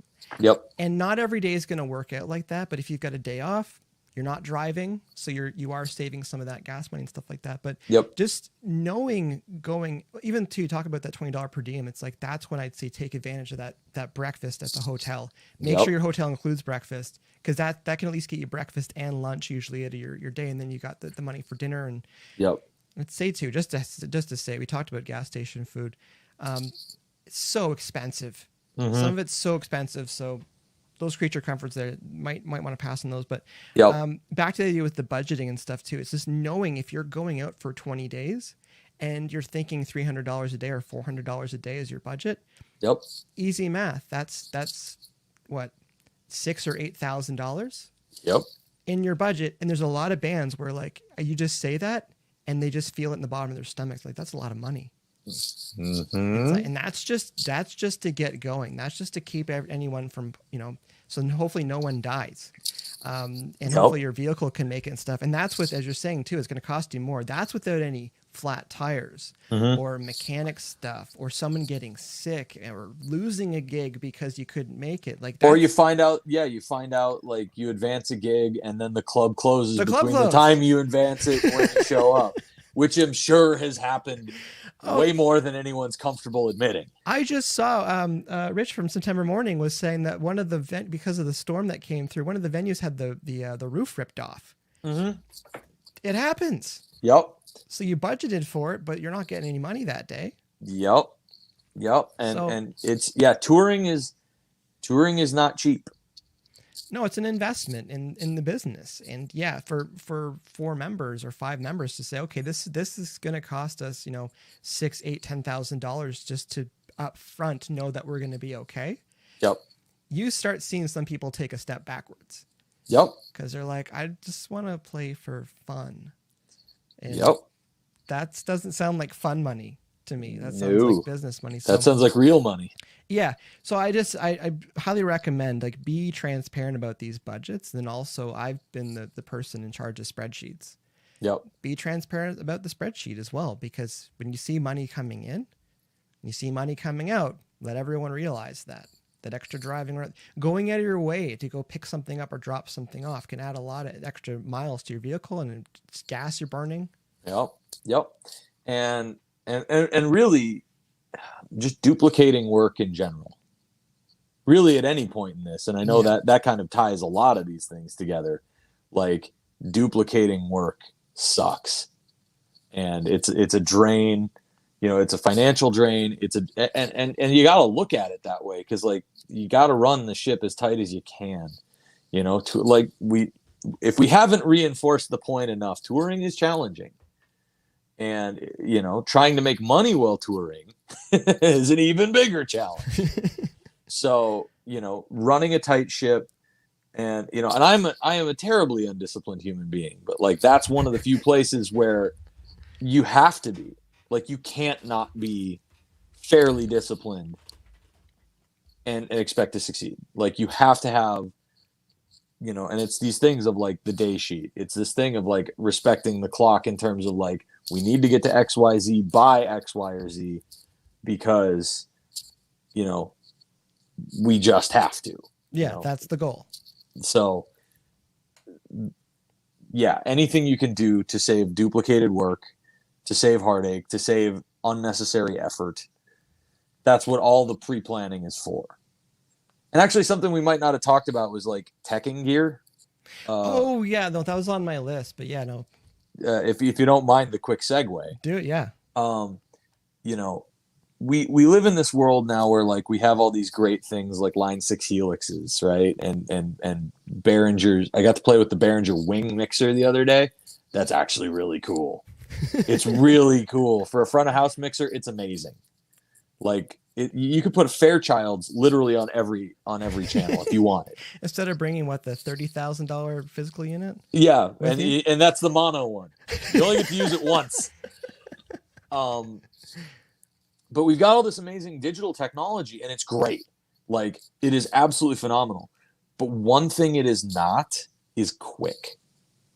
Like, with the Line 6 stuff, like if you're running helixes or you're running some other thing, Kempers, whatever, like, you got to take the time to lay the gear out so that it works for you. If you're bringing an in-ear rack, it better be teched, and like, everything should be working right, because man, the last thing you want to be doing 20 minutes before your set is teching your gear. Getting your mixer set up, that like, if you need scenes set up for yourself, because you're running your own in-ears and you've got a splitter for the house, like, whatever, just have all of your stuff teched before you leave, because you think you're going to have time to screw with it on the road, and you do not. You don't. Even if you have days off, you don't. Because you're driving. Because you're driving. Or you just don't get it out of the van, or don't get it out of the trailer. Because it's buried, and it literally becomes more work than it's worth. And so, but putting Band-Aids on stuff consistently, like, you want to talk about something that will frustrate me to no end, is a Band-Aid on top of a Band-Aid. That will drive me out of my mind. Like, oh boy. To add to that too, bringing out gear that's already in ill repair or just needs work, it's already broken and it's already limping. It's like, bring out guitar heads that are working condition. Bring out guitar cabinets that don't have blown speakers in them. Don't bring drum hardware that's got stripped wing nuts and stuff on them. Again, beg, borrow, steal. Get other things that you need that are actually working. I'm a big fan. We have Long McQuaid here in Canada. Yep. Huge fan of renting stuff if you need something. Yep. Like, to bring it out on tour, because it's in good working condition. Also, so something happened, there's usually an L&M along the route in Canada. Yep. Take it to them. They'll swap it out. Yep. So just, again, don't bring broken stuff on gear. Don't bring on tour. Sorry. And actually, a quick rewind too, because you brought up, you used the R word, which is rental. And I've seen more and more bands renting their vehicles lately for longer tour runs. And, that is something to consider if you're a band that tours infrequently or tours a certain distance infrequently, right? You might have a system that works great, regionally, but then when you gotta, stretch out and go further, it's not an ideal vehicle sort of thing, right? Like, renting a van. Like, you know, it's easy to look at that from the perspective of, oh, that's just one more expense for the tour. Yes, it is. But the other side of that coin is, do you want to keep paying for that van while it's sitting in someone's driveway 9 months out of the year? Essentially rusting. Yeah. Yeah. Like, and you know, a van payment can be $300 a month, you know, pretty easily for a decent sized, good condition, like Econoline van, which, by the way, are discontinued now. Apparently Ford discontinued the Econoline. I don't know why. That doesn't make sense. Those things are great. You know, they've been around for a million years. Now apparently they're discontinued in favor of the Transit series. So, for whatever that's worth. I will say that the Transits, they drive awesome. They do. They absolutely do. But like, if you got to tow something big, yeah, no, and that's where I'd say I don't think I trust that if I got to tow a bunch of stuff. But they do drive awesome. Yes. So at any rate, it's another option that I feel like is something worth considering for a lot of bands, where it's just like, if you know, like you said, look at your budget. How much does it cost to rent a van for a month? You know, and like, not worry about a lot of things about it. It's you know, when you start to like look at some of those costs and differentially, you go like, well, it really isn't that much more money. So maybe it's just worth it to do that and not pay the extra, you know, what's $300 times 9, you know, $2,700 for the year on a van you're not using. Yeah. Like, you know, look at the whole budget of the year too, not just like the one tour run. Well, I think that's one of the things, like being able to, because it is a business, being able to zoom out and go, what's the bigger picture here? Is the van going to sit for 9 months? Do we need to buy a van for this? Or I've seen it too, where people buy a van and then sell it really quick when they get back. You know, put the miles kilometers on it and then sell it when they get back, and that can offset the cost. But I still think you are gambling on the vehicle being, you know, good working order. But it is all stuff to consider. And, you know, again, if you're investing in your business, zoom out, look at the bigger picture. And again, if people in your band start feeling like it's a little uneasy about the money, it's like, well, I don't know if you're able to do this for a career, because the numbers get really big really fast. Yeah. Yeah. So especially like you get into the world of tour buy-ons and all that. That is a whole part two. That is a whole part two. And I get it's a divisive. I know you and I have had some text conversations about that. Yeah. And, you know, I see both sides of it. But yeah, like those numbers can get real. Like I've seen some numbers, and let me tell you, they're nuts. What was you saying? Like, it's one thing to do, like back with rentals. It's one thing to do 2 or 3 weeks. It's another thing to be out for 2 or 3 months. Yep. You know, and seeing that, 'cause even the renting the trailer or something, if you want to do that. I know I've had you here for a very long time. We started late. I got one more question. Sorry, one more topic I want to talk about. There's so many things that are easily under our control.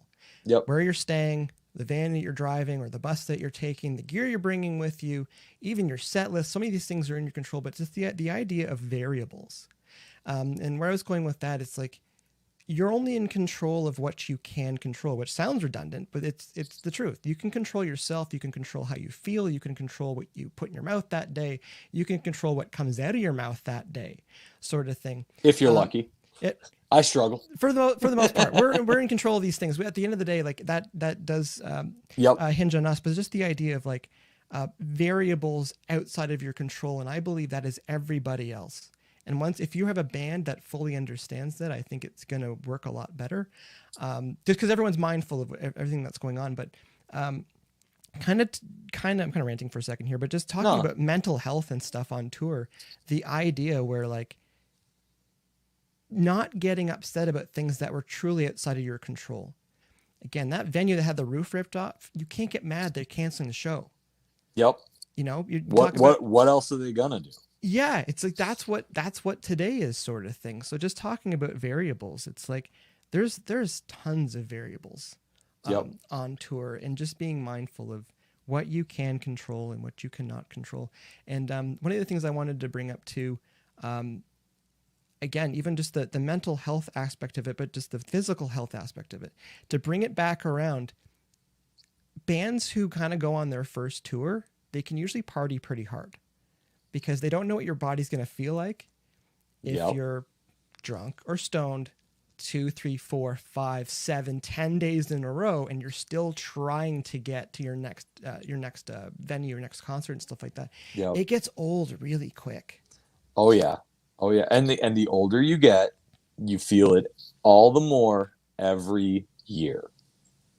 I remember some of the stuff I got away with when I was 25, and I think about it now and I go, oh God, I would be in the hospital. You know, like I there's nothing wrong with occasionally having some fun. There really is. Like, absolutely. As long as you're doing it, semi-responsibly, because we all know that being slightly irresponsible occasionally is part of the fun. There's an element of danger, which can make things fun. Exactly. But you gotta, But like at the end of the day, you're out here for a reason. You're out here to do a thing. And, if you just are out to drink, that's one thing. That's a different thing than going out to be on a real tour. Cause like, I don't know any bands that could party super consistently and keep it together for any length of time. Not full bands. And I'm saying that because someone usually needs to be responsible for what's going on. Yep. And it's one of those things we're talking about the variable. Because even like show performances, driving is one of those things, like making sure you're healthy, you're sober, you're alert, all those things. Because like there's a lot of things that are variables outside your control when you're just traveling. For 3, 4, 8, 10 hours in between trips. So all these things you can do to make life easier. So when those variables outside of your control show up, you can manage it. Yeah. And if you're planning to not encounter any of those, you're hoping.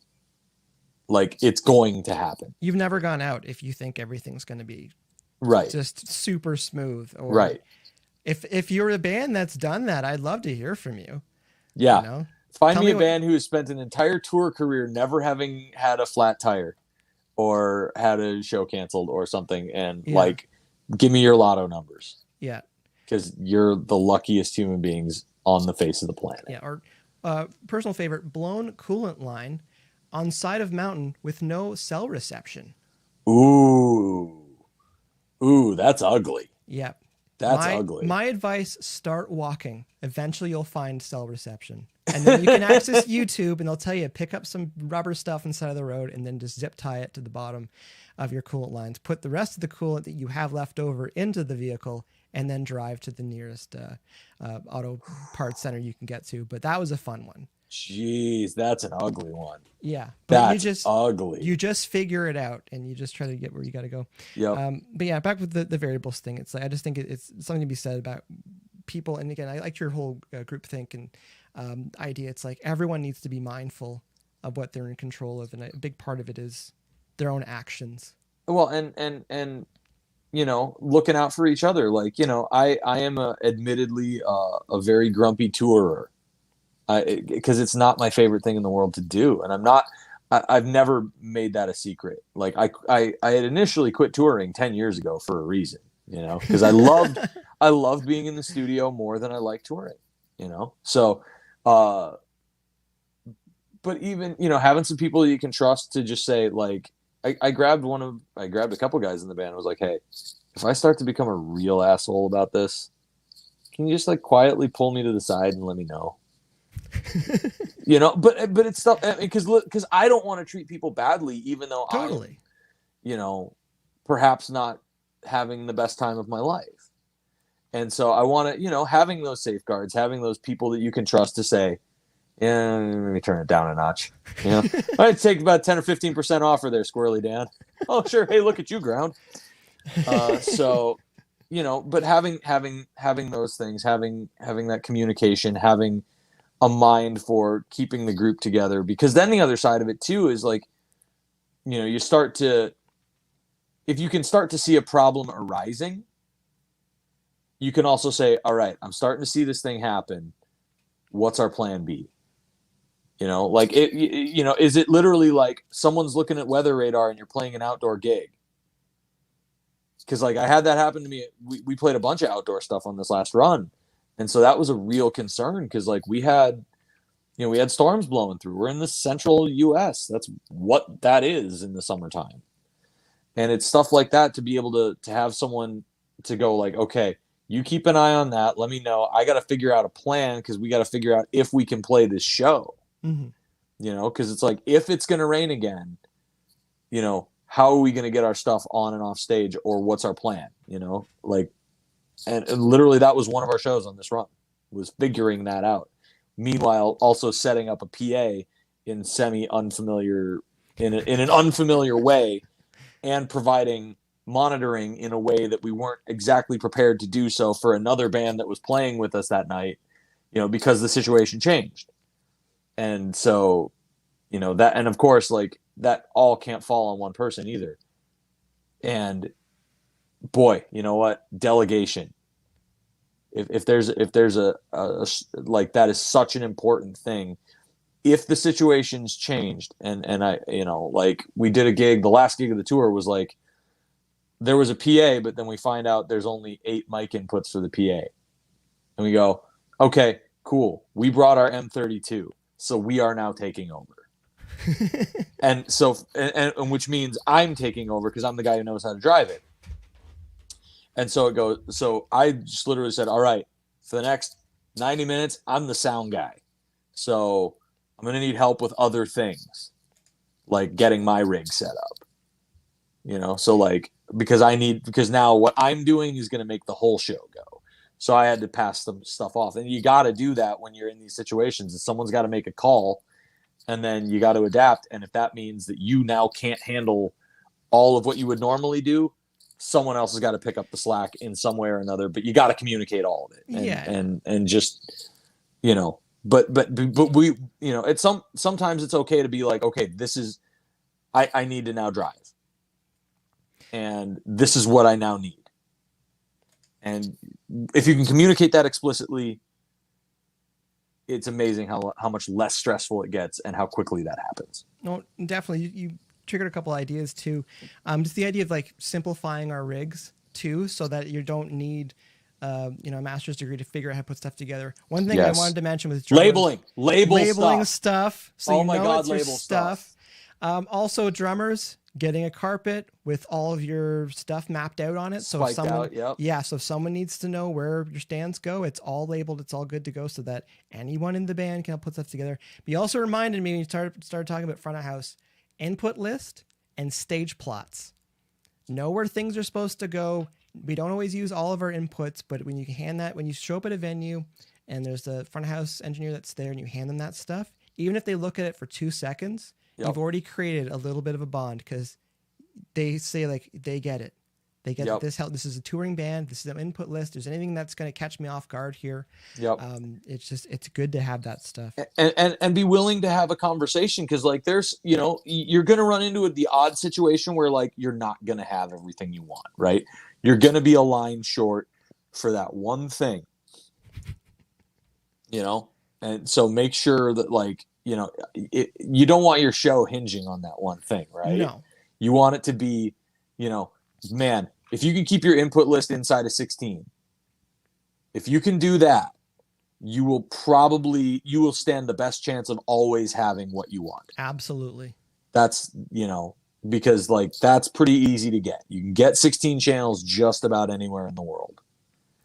Past that, it starts to get a little dicey. I'd say not to keep you here forever, but I'd say too, if you're running tracks or samples, run them out mono and just try to sum it to one channel so that you're not sending 8 channels to front of house, trying to mix everything, trying to mix your band on like another setup sort of thing. You need your own front of house if you're going to run a system like that. But I highly recommend, because it's a touchy subject with samples and tracks and stuff like that, but it's not uncommon these days.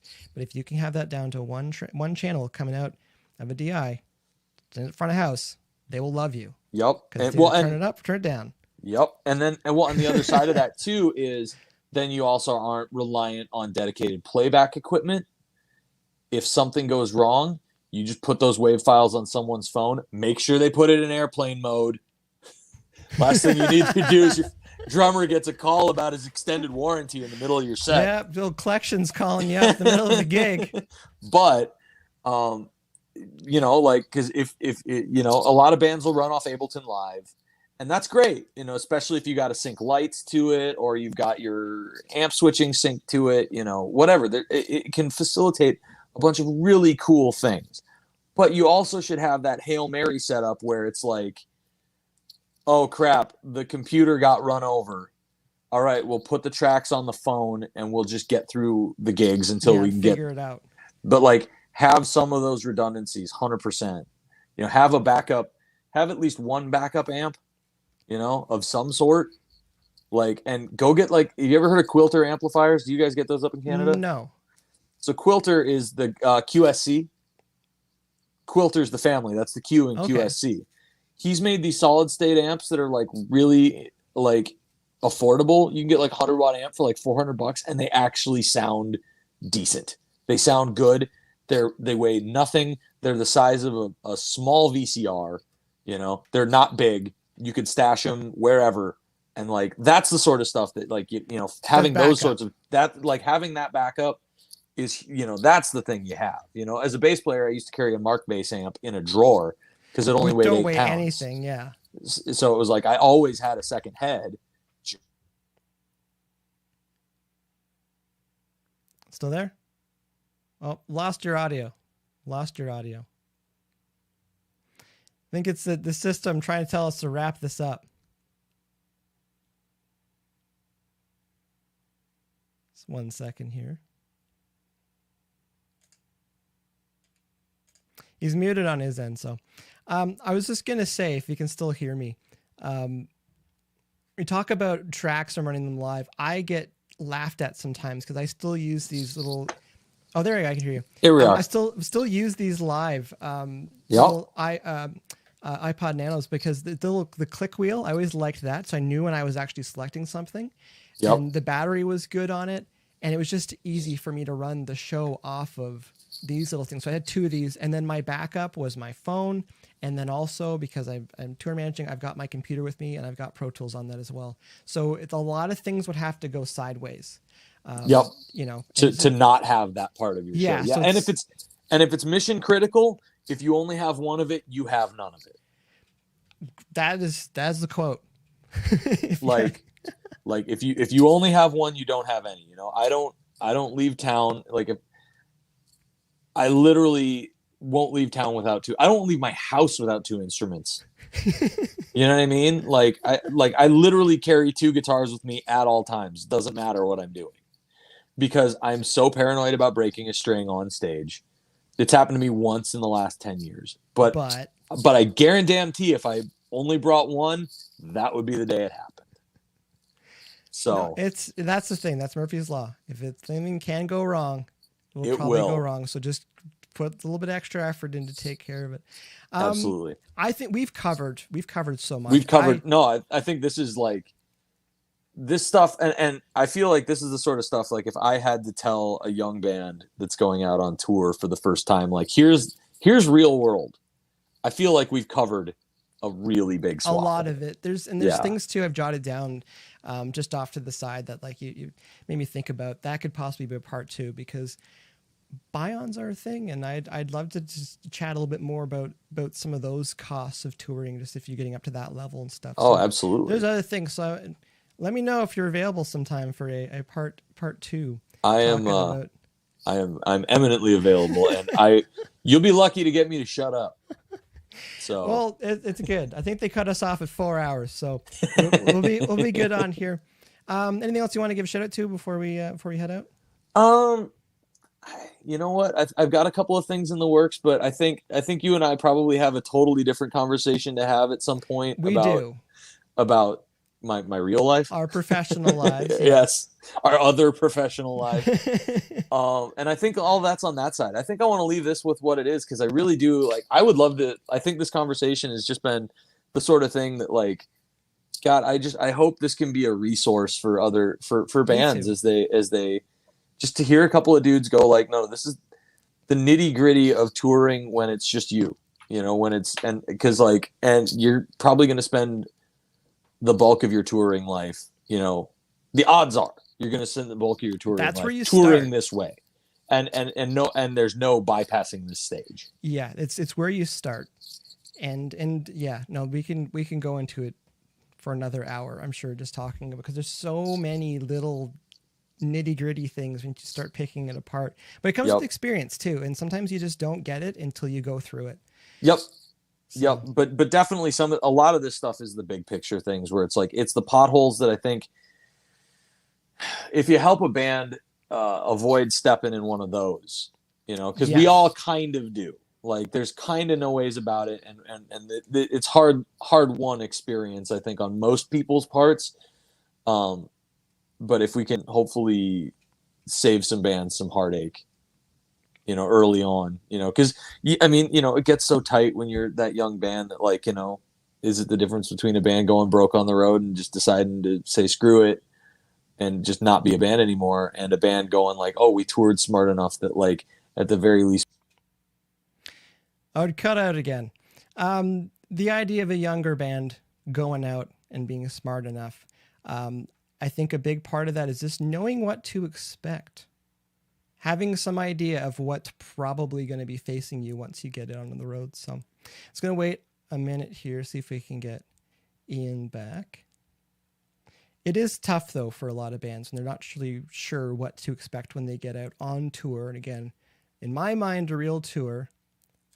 And I'm back. You're back. Good Lord. No, this is a sure sign we need to be done. And I agree 100% with everything you're saying, and just the idea of like knowing at least a little bit of heads up what to expect if a new band is going out, because like you're bang on, like a band can go broke and implode if things weren't what they thought they were going to be. But there's so like there are resources, and I agree 100%. Hopefully this chat serves as a resource for new band. Yep. And I think I need to tighten up that PDF and make that available too, because that would be excellent. Like I do feel like, there's a couple little more detailed thoughts and perhaps a little commentary.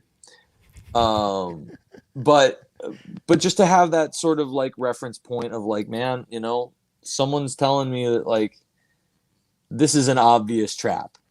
Yes. Let's avoid the obvious traps, because there's going to be less than obvious ones that you just got to go find out for yourself. Is this snake poisonous? Yeah, and I would say too, like, you're probably going to know other bands if you're out touring. If you don't agree with something, ask them. Ask 5 other bands what they think about even bus versus van, van versus van and trailer. Ask their thoughts on it, because they've probably already gone through it. And there's a lot of times in life, if you could redo something, you might do it differently or just think it through a bit more. So use their experience to your advantage to save a little bit of heartache and probably a lot of money and time. That's the big one, man. Like I feel like this is just, it's so easy to waste money. It is so easy. It's kind of scary how easy it is. Yeah. You think you're buying onto a great tour, and you find out that the merch deal is so restrictive that there's no way you can even come close to selling enough merch to make that back, even though you're playing 3,000 seat arenas, like I've seen it happen. This is a real thing. Real conversation. And this is part of the part 2. We can talk about some of this stuff. But you know what I'm talking about. It's all of those things that it's real easy to blow money and not see a return on it, or pay money to get on a tour and then not have a plan to go out on the next tour to recapitalize those tour dates. The run again. Because you got it. Like if you're going to buy onto a tour, you're buying on to do your own tour afterwards. It's the only way to think about it. Excellent and sage advice. The very end. So, we're chatting about. So anyways, that's a great segue for part 2. Great segue for part 2. Ian, thank you so much again. And again, appreciate your patience with the technical hiccups off the top here. Oh no, this is a great chat. And like I said, I'm always available. I know it says Ian Combs professionally grumpy. I disagree. It's all smiles over there. For anyone just listening, it's all smiles over there. For anyone watching on YouTube, you know what's up. Also, if you're watching on YouTube, segue, remember to like and subscribe and comment. It does help the channel quite a bit. It is Wednesday. It is Wednesday. September 8th, 2021. I just wanted to correct that at the end there. Thanks for getting templates. We talk about templating things for touring. We didn't even talk about advancing shows. We'll talk about that next time. Another thankless job and things that can make things a whole lot easier, because it's nice when venues know you're actually showing up. Right. Yeah, because it is a tour. All right. Thanks again, everybody that took part in the chat. We'll go through the comments and answer any questions that we didn't get to on the show. Once again, my name is Mike Langford. My guest today, Ian Combs, freshly grumpy. Disagree with that, though. Love that guy. All right. Thanks again for watching. That's our time. Talk to you later.